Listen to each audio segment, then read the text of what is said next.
one of the questions I sometimes ask myself, or I encourage other people to ask themselves is, well, what could I learn from this conversation? It could be a one-on-one, could be in an event, but what could I learn from it?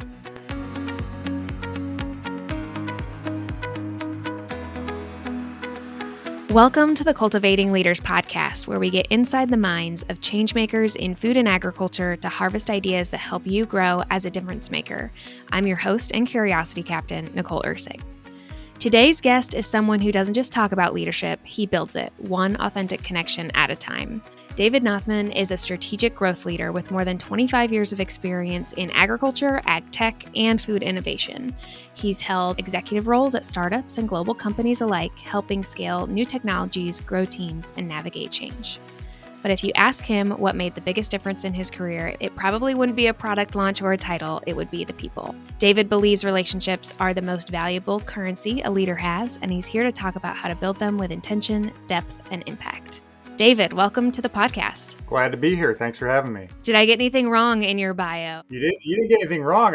You changed it up, and I love that. There was one thing you were missing. What am I missing? Well, I'm the father of two very different, wonderful teenagers, and that is part of who I am and the family, and that we're going to talk a lot about relationships. I'll tell you that my boys have made me a better person. I continue to learn from them, and because of them, whatever they choose, I hope that they find a welcoming community like AFA, full of good people, great mentors. And so that's maybe the little piece you were missing that was part of how it's going to tie in today. But I'm a husband and a brother, and we're going to talk a little bit about family and how those friendships and bonds are important. But everything else, I think you're pretty spot on.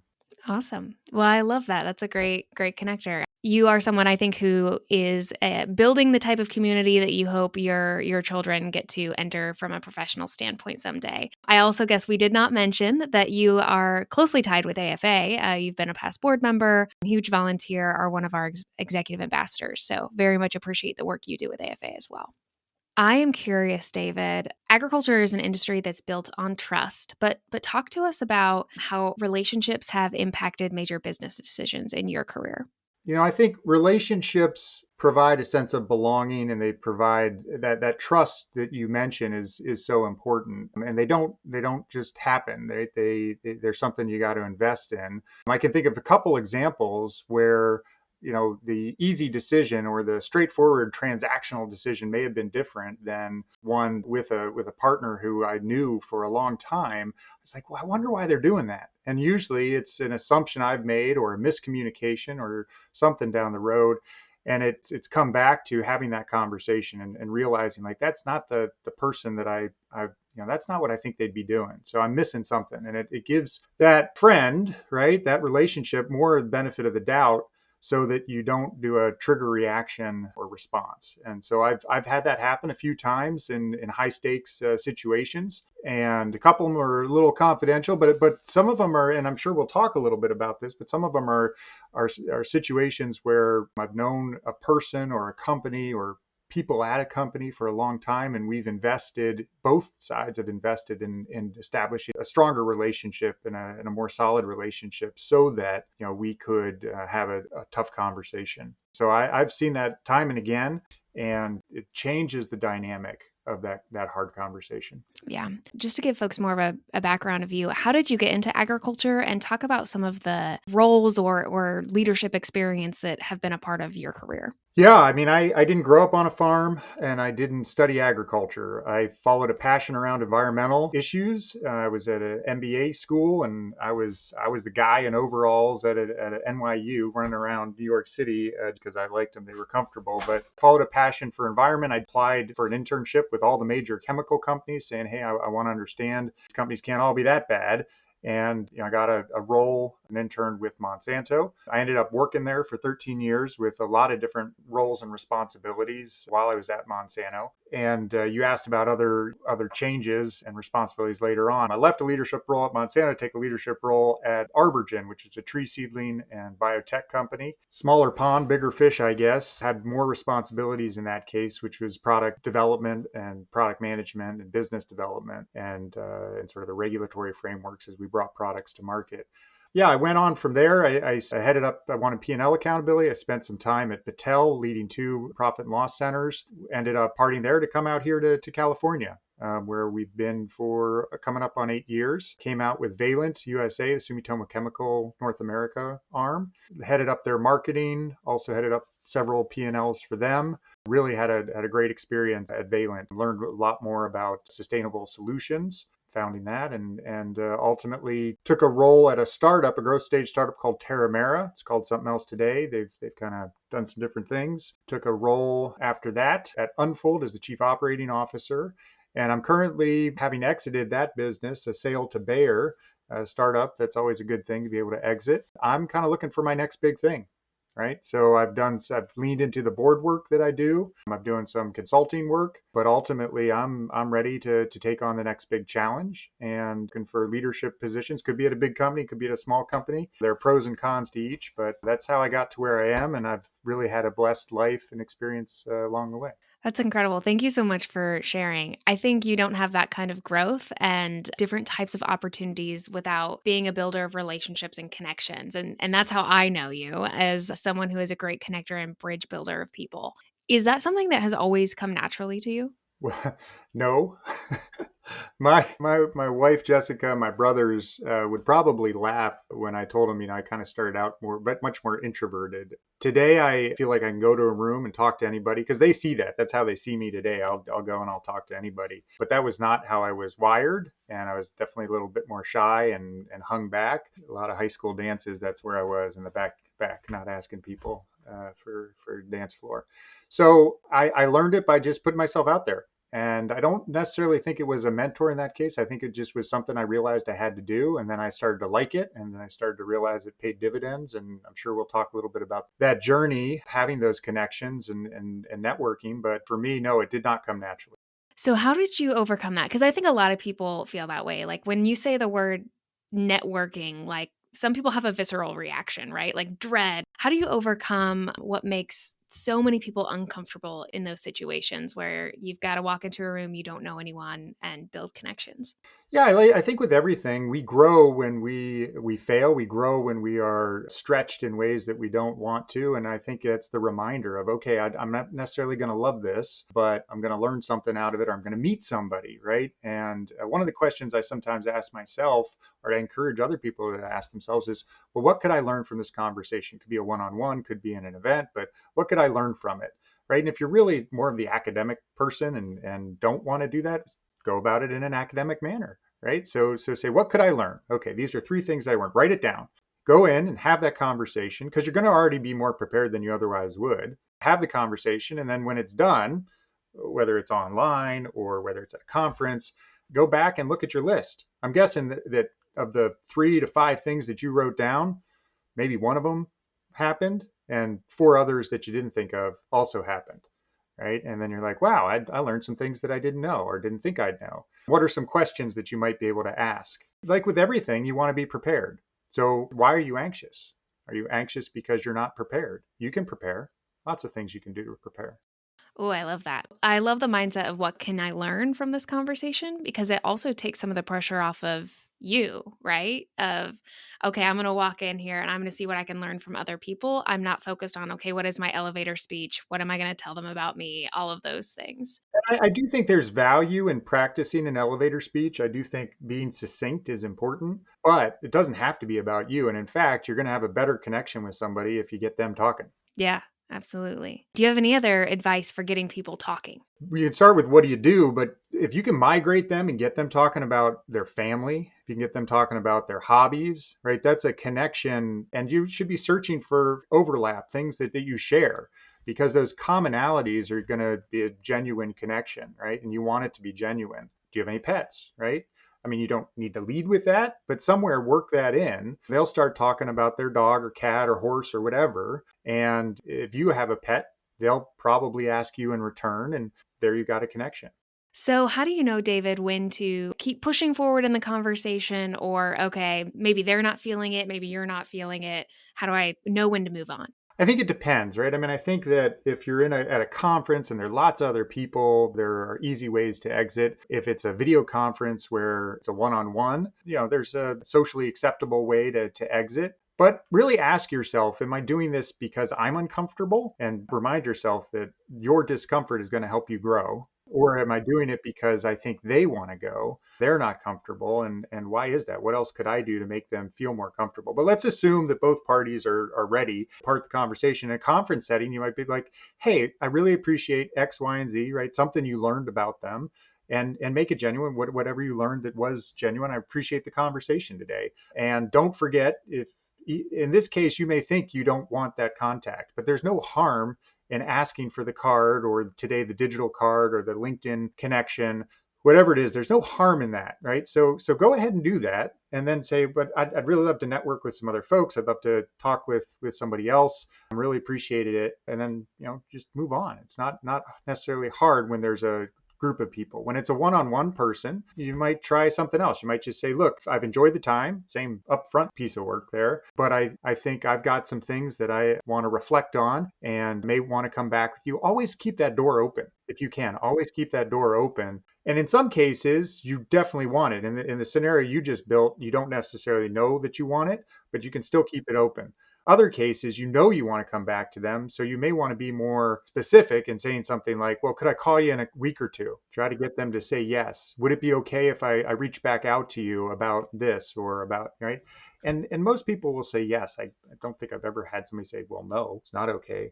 But that gives you the clarity that you need, maybe to reach back out to. So I think, you just say, hey, I've got to run here. Thanks for the conversation. I hope you have a great day.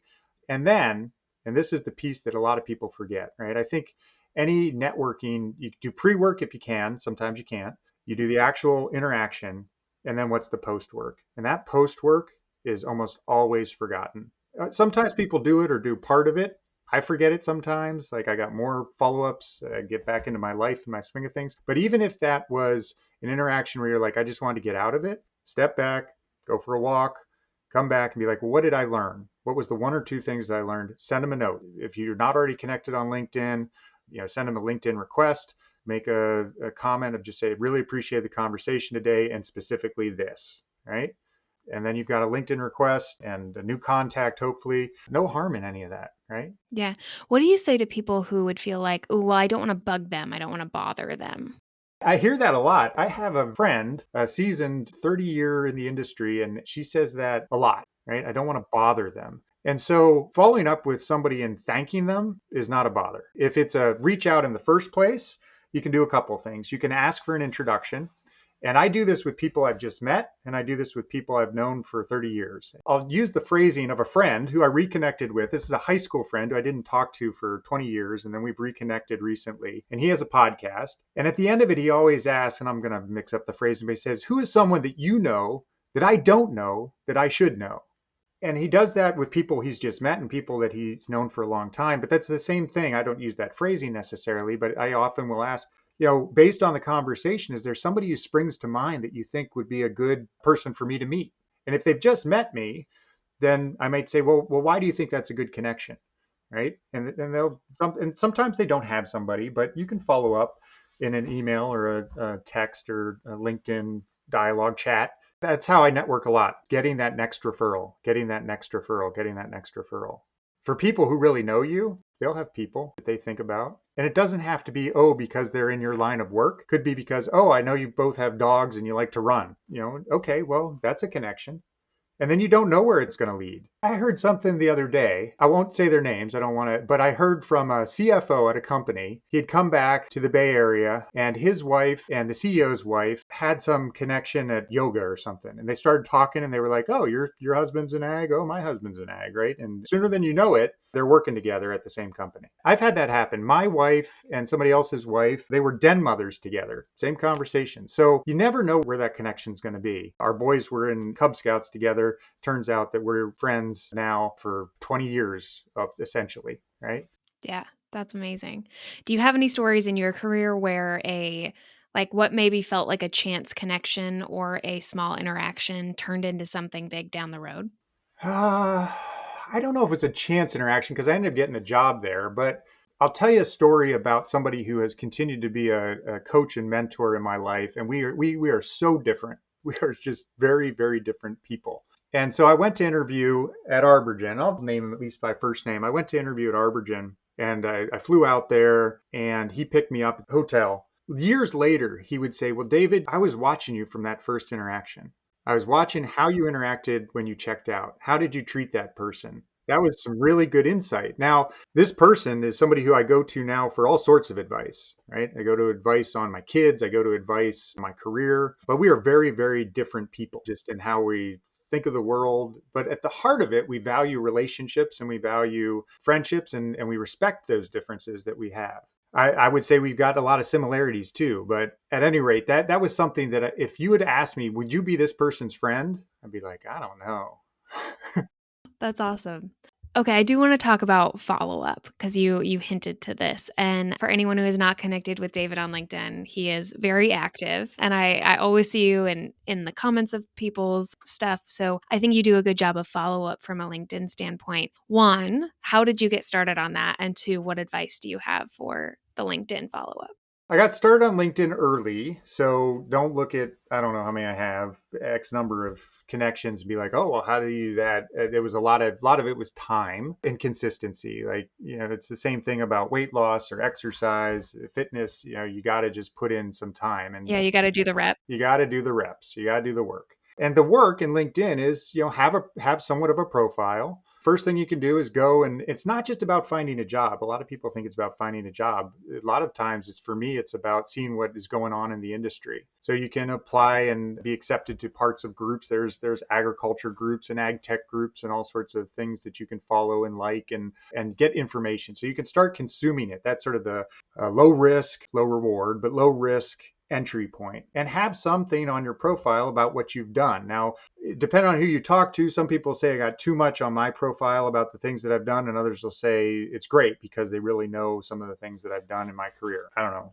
Just at one point, that was the way to do it. I don't know if it still is. But having a little bit of detail does give people something to latch onto. And if you want to sort of go the full other route, you have to know, you have to start by knowing who you are, and then what is the persona you want to be out there. Right. And I wouldn't make those like drastically different. But one of the things is if you're going to post on LinkedIn, different from liking, but if you're going to post something, make sure it is part of your persona, who you are. Now, that seems like it's easy to do, and it is actually not that hard. You just need to make sure that you're not doing things for the wrong reasons. Don't go down that path of sort of saying, I think I should do this versus this is who I really am. I often say, if you're going to send an email to somebody, if I were to be like, oh, I want to send Nancy this email about something I've read, I think she's really going to like it. I may still do that, but why wouldn't I just post about it on LinkedIn? Read this article, and these were 3 things that I thought about. There's no real harm in that. And of course, the more people you have as connections, more people who are going to like it and share it and do other things. And sometimes those insights can be brief and they can be a repost of something that somebody else has done. And sometimes they can be like, I've really been thinking about this. Right? I did one on water in California, and it's a lot about water rights in California that I don't know.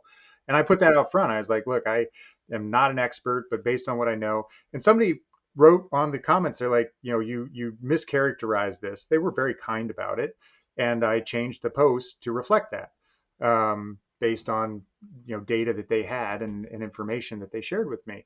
I think posting on something that means something to you, whether that's an email that you might forward or an article that you might forward, why are you forwarding to that person? Why not just post it on LinkedIn? Yeah, share it with someone or share it with multiple people. Share it with all people, all sorts of people. And then you can ask a question. I see sometimes this works better than others, so don't be discouraged if it doesn't work. You can ask a question like, share your best practice, establishing a new habit or whatever you're posting on. And sometimes people do post things and other times they don't. I've had posts that have gone, 5,000 impressions or something, and I have no idea why that one went and another one didn't. I do think there's something about tagging people, whether it's a hashtag or putting their name and their link, that will help, because if they have a lot of contacts, then, and this is where I said I could probably do a whole podcast around this. Because I like it. I think it is a good tool. That's all it is. It's a tool. But then people who do like it, I go back and I see who's liked my comments or my post who I don't know, right? If it shows all these first degree connections, people I do know, and then it'll show some second or third degree connections, and I'll look at them online and I'll be like, and remember, when you look at them online, generally they see that you've looked at them. So I'm like, well, I've already looked at them. I might as well ask for connection request. So, what we've talked about has been a lot of like the first stage of a relationship building. How do you maintain that momentum and continue to grow and develop the relationship once it's beyond that? Okay, initially we made a connection, or now we're connected on LinkedIn, so that it doesn't just feel stale or transactional. Yeah, it's a great question. I think it's got to be genuine. You've got to have a good memory, or if you don't have a good memory, you have to have a good note-taking system. Some people, I'm a big believer in CRMs. I don't actually use it that much with my personal interactions. It's not like I'm going to say, oh, so and so has 2 kids and a dog and 3 cats, and I'm going to put that all in some system. I don't generally do that with this type of networking and relationship, but I have a decent memory. And sometimes I'll put something in my Microsoft Office contact info if I'm like, I don't know if I'm going to remember that. I'll give you some more concrete examples. A guy was interested in startups on I don't know how he got contacted me other than I probably have investor, which is probably overstated. I do investments, but they're really small with startups. So he reached out on LinkedIn, and he said, well, would you look at my pitch deck? So I did. His name was Alexander Chuck, Alika. But I don't do much in animal ag. So at the last leaders conference, there were so many animal ag students there, right? More than I'd ever seen, really. And so I had people asking, well, what do you do? And I said, well, I don't know that many people in animal ag. I'll introduce you to this guy who I just met, who's, heads up Merck's recruiting or whoever, right? And so I was doing that actively during the conference.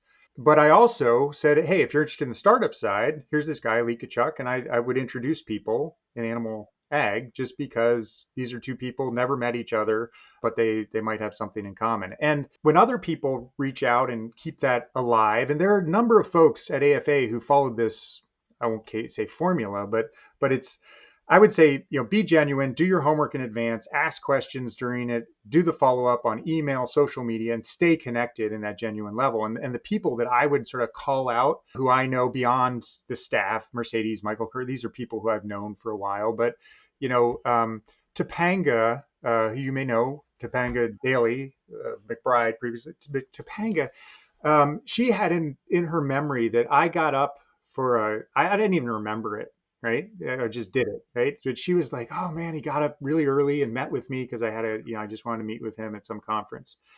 And so she reminded me of that, introduced me to her fiance at the time. She does it. She reaches back out to me. I'm interested in her. I follow her when she's doing something. I just commented on a post today. That's why it's in my head. Taylor and Micah Mensing. I knew Taylor from something else. And then I knew Micah from AFA. I kind of knew them both, but I didn't know obviously they got married, but they continue to stay in touch with me. Raymond Yan, another guy who I met, I think through AFA, but I've now seen at Farm Foundation. I've seen him out here in the Bay Area. These are people who just also make the reciprocal effort. So what do? You just continue to say, oh, I think so-and-so would be interested in this. I'm going to connect them. I'm going to tag them, right? I'm going to tag them in a post. I've tagged, I think, most of the people I just mentioned. I have a passion around bringing more people from the coast to the leaders conference. I'm passionate about it because I think what you all do is so great, and it started in the heartland. So it's sort of got a bigger following in the heartland. It's harder to travel from the coast. So there's a guy who's been a few times. I think he's now graduated. I know he's graduated, Emilio. And I've seen him out here many times in different situations. And I've tagged him in posts around robotics because now he's working, I think, with Verdant Robotics. And calling people. I get texts from Raymond. So, and they're not invasive. They're just like, hey, I was thinking about this, and then I'll, text him back or get on a call with him. Mm-hmm. I love that. It actually kind of goes perfectly into what I want to talk about next, which is how do you build relationships across generations in the workspace? I know this is something that gets talked about a lot, but there's a lot of common age gaps in agriculture or in many of the workplaces that we're in. And you're talking about like you have had a very fruitful career, but you also build relationships with people who are just entering their career too. Yeah, I think there needs to be a certain amount of humility. I can't speak and won't try to speak for the younger generation. Ask that same question of Topanga, Raymond, or somebody else who's younger than I am. But for me, I would say there's got to be a humility for somebody who's more established in their career to say, I can learn something from this person and they've got something to share. And what is that? And there's a lot. I serve on a couple personal board of advisors, and I always encourage them to bring somebody onto the board who's younger than them for a different perspective, right? So a lot of people think, oh, I can only get advice from people who are more established. And the answer is absolutely not. Like, have somebody on your personal board of advisors who's maybe younger, less experienced, but still accomplished in their own right? There's got to be a reason you have them there. Hey, David, can we pause for a second? I know you and I are both very familiar with a personal board of advisors, but for any of our listeners who don't know what we're talking about when we say that, can you explain what that is and why it would be important to have one?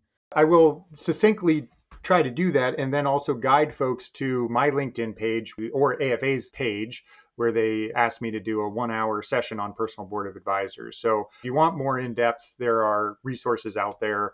And honestly, this isn't a term that I've coined. It's something that's been out there for several decades, which is essentially, companies have board of directors that help them guide the company, right? Financially, but also growth and all sorts of other areas. And like that, how do you establish, somewhere between 3 to 5 people that serve on your personal board of advisors that are going to keep you accountable and push you to your best self? So there has to be somebody you trust, and you meet with them regularly. You meet with them one-on-one. I think the best personal board of advisors also have some meetings where all the board members are present, because you can learn from other board members. That's a little harder to coordinate, but I've seen it work and be beneficial both for the board members and for the person who's got that board of advisors. So that's what a personal board of advisors is. Help you guide you in your career.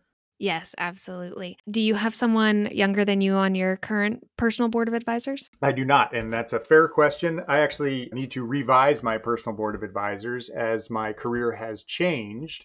I actually have a list right here. Right? I'm not going to show you who's on it, but I've got several people, and I'm trying to think through who I want on there. And there is a comment of some people who are younger. So I don't currently, but I do have a list going as I'm thinking through my next stage and who I feel like needs to be on that.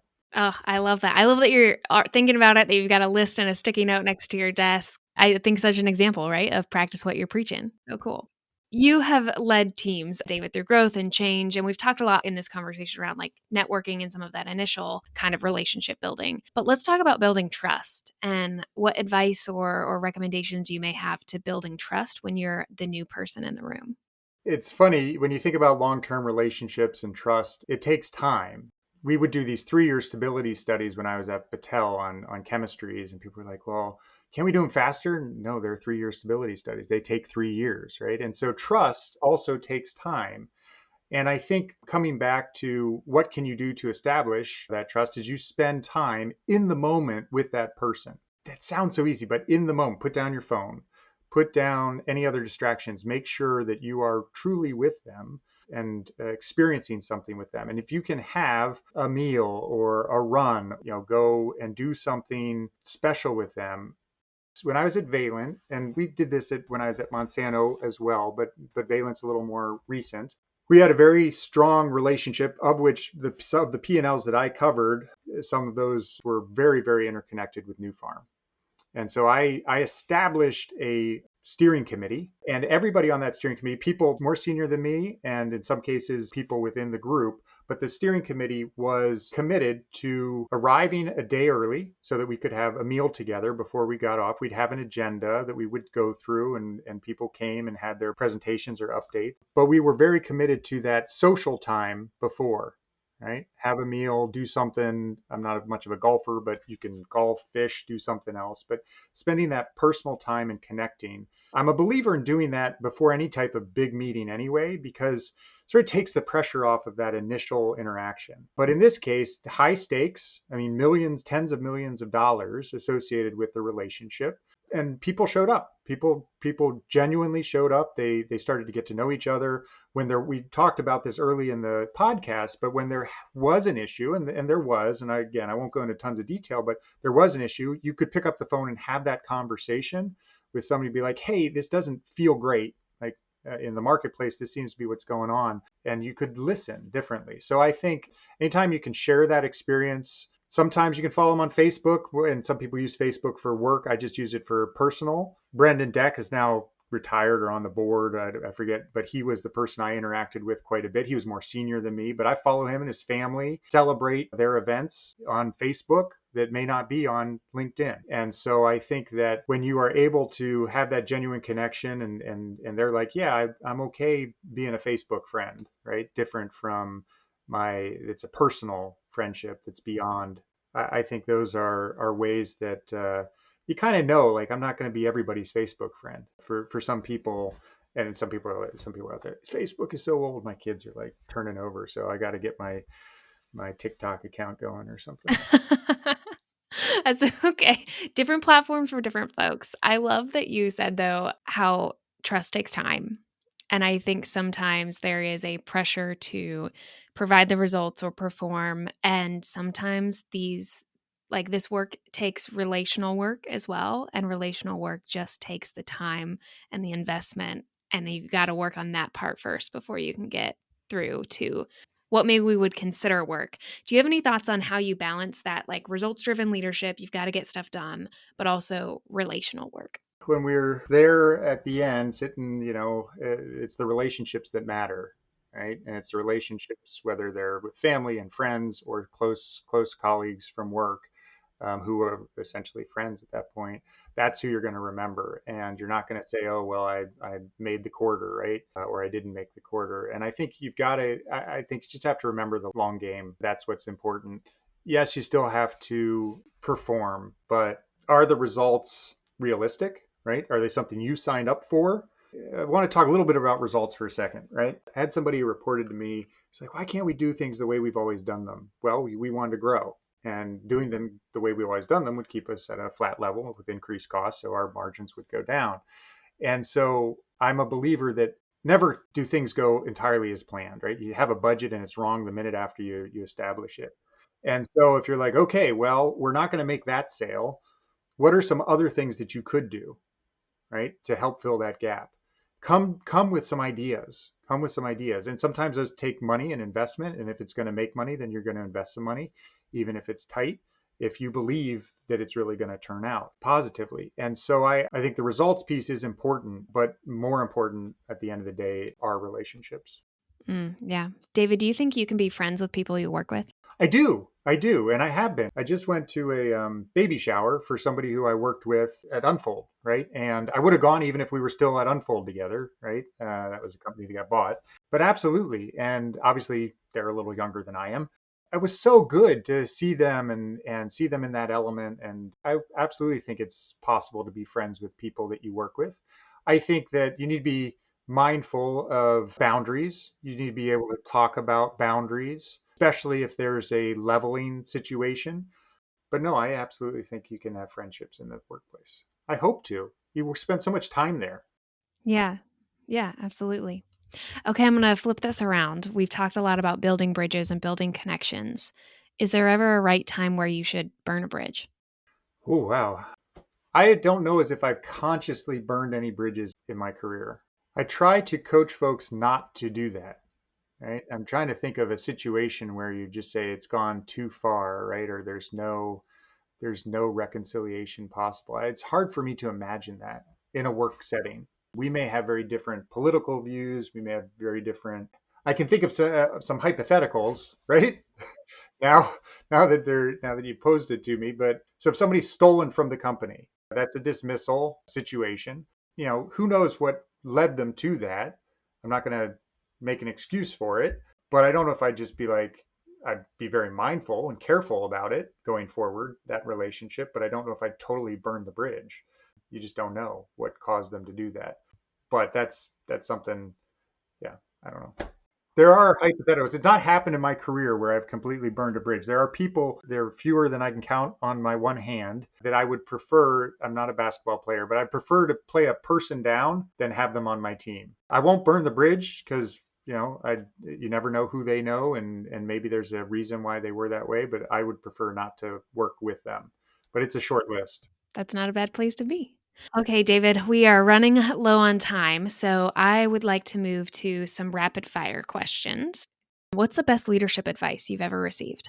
Out of college, I was working at a music recording and production studio, and the owner, my boss Akil, was great at investing time and teaching people things and then delegating that responsibility to them. So he would be like, delegate, delegate, delegate, never do what someone else on the team can do. And I think that this in part is where I get my ABC, like always be curious mindset, and my interest in developing people, because it's not it's helps them, but it also helps you. And so I think delegate, delegate, delegate is something I learned early. Worth mentioning is maybe something I read recently, which is don't false delegate, right? Don't tell them they can do it, and then you're still going to make the decision. So clarity about who's making the decision is critical when you delegate.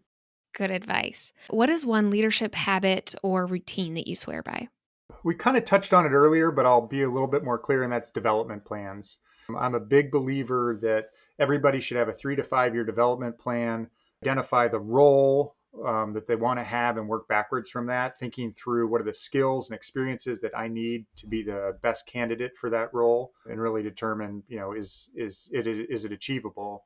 Because it's not always like I want to be CEO in 3 years and you're a sales associate. That may not be the right and most appropriate. But I do think a development plan is habit, and it's a good practice. It's one that I practice.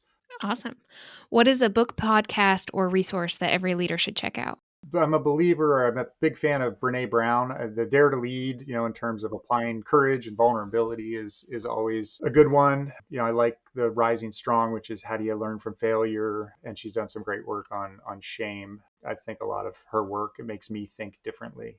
Yes. Big Brene Brown fan here as well. What do you look for when someone asks you to be a mentor or connection? Are they willing to put in the work? Right. And I also look at my own workload, right? If I say no, it may have nothing to do with you. It may have to do with my ability to be the best mentor or coach to you. And I do take people on, and I revisit. I've been at it 3 years or however many years. Is it time to take a less involved role? But I look at myself and my deck of everything I've got and I'm juggling, and then I want to make sure that they're really invested. Are they going to put in the work? What is a leadership myth that needs to be busted? Leaders need to have all the answers. Not everybody believes that, but some people do. And I think that the best leaders really embrace collaboration, admit they don't know everything, show that vulnerability, get the teams coming up with better solutions. So that's a myth in my mind that some leaders still hold, and I don't. I love it. Okay, last one. What is the best networking move you've ever made? I still do it. And this was early on. Probably one of my first roles at Monsanto. One of my bosses at the time said, "Look, the assistants are the gatekeepers. Treat them with respect. Treat them well. They're the ones who know the calendars and can get you access." And so, if you really, again, not just because you want that access, try to connect with them on a personal level. I've really benefited by having some outstanding assistants myself. I know how hard they work. And I would just say, from a networking perspective, they know a lot of people. And when you're at a level that you have an assistant, you have access. So that's treat them well and treat them genuinely. I love that. Okay, and we love hot takes at AFA. So what is a bold or unconventional opinion that you have about agriculture, leadership, or building relationships? I'd go back to something we touched on, but it's this idea of reverse mentorship. So people all think that they can only learn from others who have more experience, and I really think that if I think back on where we started this podcast, and I mentioned that I keep learning from my 2 sons. Just as an example, we've got so much to learn from, and if we're really open about it, I think just this idea of reverse mentorship, be open to be like, okay, maybe I don't know all the answers, or I can learn something here. Mm-hmm. I think that's your takeaway. Like, what can I learn? That feels like the number one nugget from you today, David. Well, thank you so much for your time and your knowledge and your wisdom. If people want to learn more about you or connect with you, where's the best place that they can find you, David? LinkedIn is a great place to find me. Just search for David Nothmann, Nothmann. There aren't too many Nothmans out there, and I think I'm the only one with a burly beard. So, Well, thank you so much, David. Appreciate all you had to share and for reminding us that relationships aren't just a leadership tool, that they're the foundation of everything. So we appreciate you, and thanks for being on the Cultivating Leaders Podcast. Thanks for listening to the Cultivating Leaders Podcast, brought to you by Agriculture Future of America. If you've been here before, you know we value feedback as a gift. Please leave us a review and let us know how we're doing.